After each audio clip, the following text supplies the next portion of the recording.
Buonasera e ben ritrovati con il TG Flash di New Sicilia. Di seguito i titoli più importanti del pomeriggio. La politica ha inaugurato oggi ad Agrigento il cantiere per il rifacimento della rete idrica cittadina. I lavori per un importo di circa 30 milioni di euro sono stati interamente finanziati dalla Regione con risorse del Fondo Sviluppo e Coesione. Tra i presenti il Presidente della Regione Renato Schifani, gli assessori regionali all'energia Roberto Di Mauro e al territorio Giusy Savarino.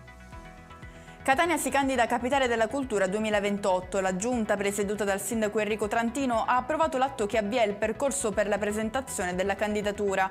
Abbiamo tutti i requisiti per farcela, ha detto il primo cittadino.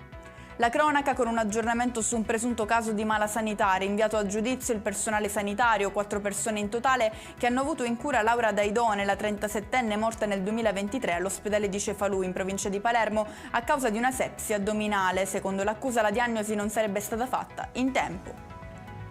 L'Etna è in una nuova fase di eruzione, l'attività stromboliana è stata registrata ai crateri sommitali del vulcano. Lo comunicano gli esperti dell'INGV, Osservatorio Etneo di Catania. Resta comunque operativo al momento l'aeroporto.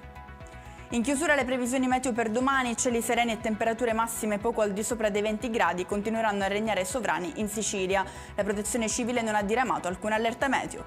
E con questo è tutto, prossimo appuntamento domani alle 13:30. Grazie per averci seguito, buona serata.